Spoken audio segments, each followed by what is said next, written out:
R5. I don't know what Canon's up to at the moment, but they seem to be thinking about going full on with the RF mount. So that means that they'll really abandon the EF mount. I don't know. There's been a lot of going on online. I've been keeping an eye on it, obviously, because I don't really want them to stop making 5Ds because my whole channel is obviously dedicated to that line of cameras. But it was going to happen one day. I mean, obviously, Petapixel have said, you know, last year that they think the 5D Mark V is coming. I wouldn't be surprised if they did this as the last SLR, to be honest with you, and they put everything into it. The new RF mount and the mirrorless system has not gone down as well as they thought, I don't think. They're producing a lot of lenses, and recent comments I've seen from Canon Rumours is that they're going to really push the RF now and leave behind the EF. So the EF lenses, as you know probably, but I'll let you know, go on to the SLRs. The RF lenses go onto the new mirrorless system like the R. So let's just show you that. Let's have a look and see what we've got with Canon R. And obviously with the new R system, when I say new, I mean they're going to bring out the Mark II soon. Let's go over to Canon Watch and have a look. What you've got to ask yourself with this is, how will that affect you, really? Well, for me, the EF lenses are probably going to start to go down in value, I would suggest. I think people, what drives the whole thing is the semi-professional market, not necessarily the professional market. So, you know, semi-professional, you might say, is real enthusiast, somebody who's got a decent job they go to Monday to Friday, and at the weekend they've then got enough money to spend a lot on equipment. So that really drives the market. The professionals, I don't feel, actually drive the market anymore, because we happily use older equipment because we bash it around. We don't want to invest too much in it. So I don't think actual professional photographers constantly update the equipment. Most of the people that I know that do it for a living don't. So the semi-professionals will be looking at the mirrorless system. Now let's just take a look at the R mount and what's going on there. So they give you an adapter for the EF. Now adapters are not what we want. Adapters are a nightmare. How can they make a weatherproof system on the adapter?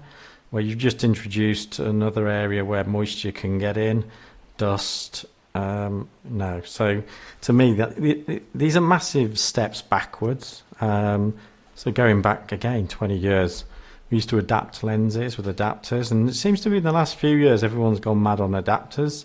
So let's put a Nikon lens on a Canon and etc.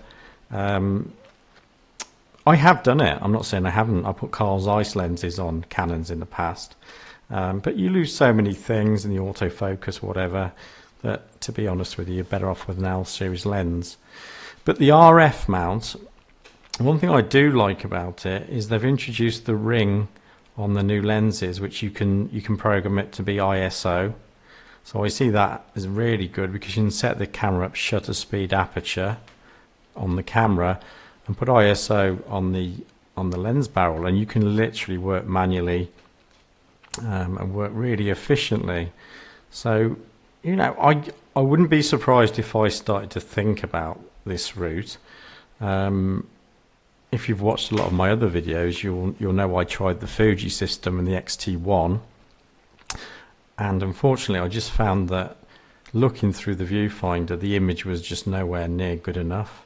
It was like stepping backwards to me. I have tried these cameras, by the way. I've tried the RP and the R, and again, to me, they're not quite there yet. I don't see the point of moving from an optical viewfinder to these cameras. So, you know, and the market dictates everything, and I think Canon are realizing they've got to really try and push the market now. So as we speak, the R5 is looking like it's coming along. or the RS maybe. So Canon Lumens have mentioned that, and you know, down here you can see R6, R5. They're going to be, obviously, we all know what they're going to be, very high megapixel cameras or very extremely good high ISO cameras that don't get noisy. We know where it all goes, but the bottom line is you've got to start to think about some really important bits. So IBIS, I would say, is what's been holding Canon back. Sony have pushed on with IBIS in body image stabilization, and this is where I see Canon have got to catch up. They've got to push on, because Sony seem to be making sensors for everyone now, and what they're doing is, you know, it's a shrinking market, by the way, 10 to 15% down. So when you've got this happening, buyouts, you know, companies buy out other companies. So Canon won't get bought out by anybody, but I wouldn't be surprised if Nikon did very soon. So, and I wouldn't be surprised if it was called Sony extremely soon.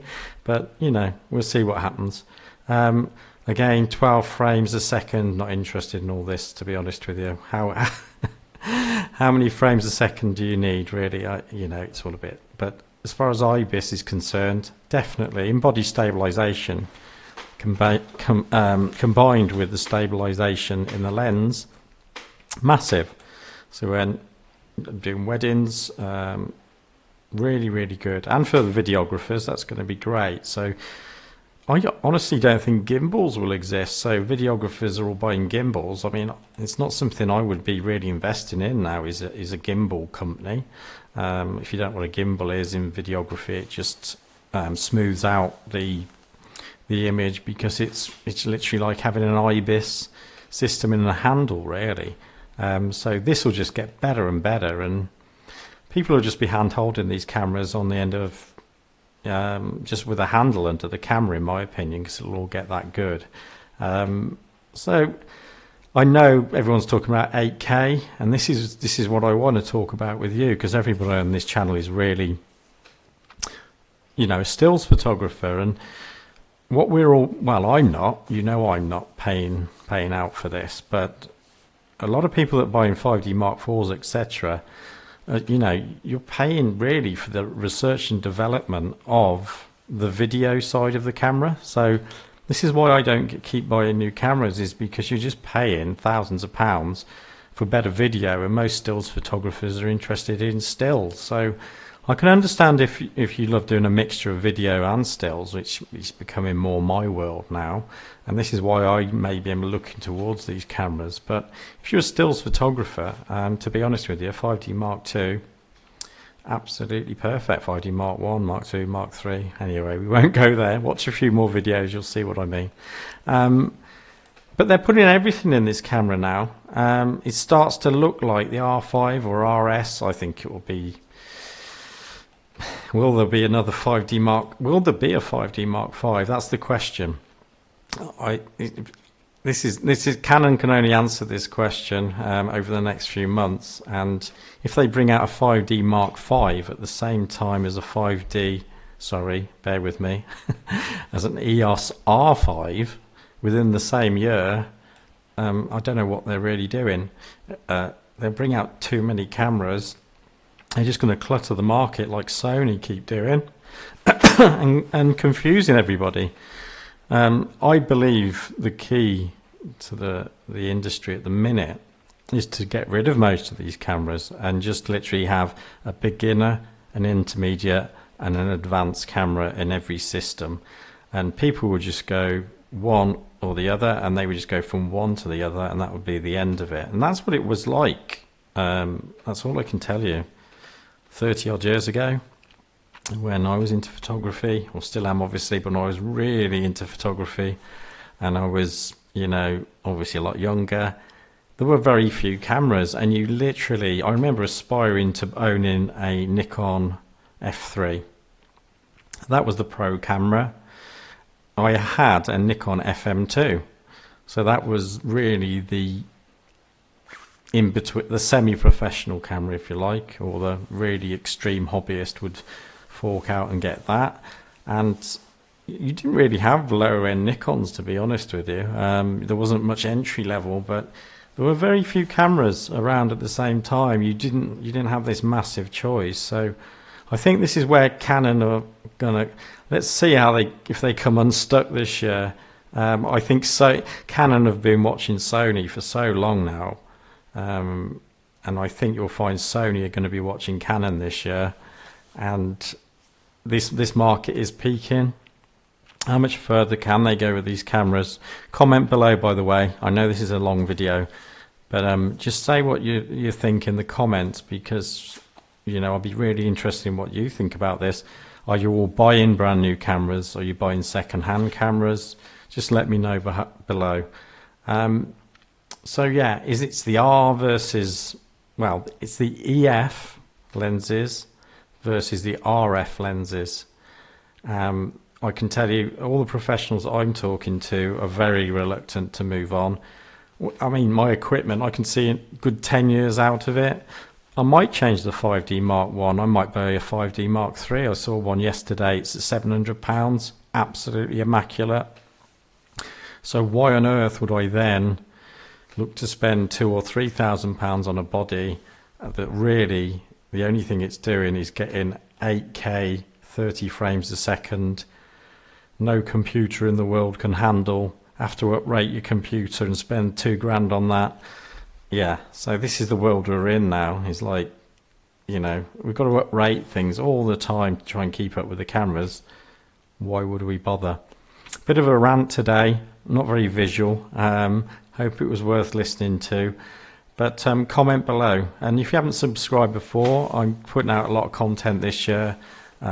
Just talking about cameras and photography, obviously, and giving you some tips about setting up your own business. So I hope this helps. Comment below, and I'll get back to you in the comments. Thanks a lot.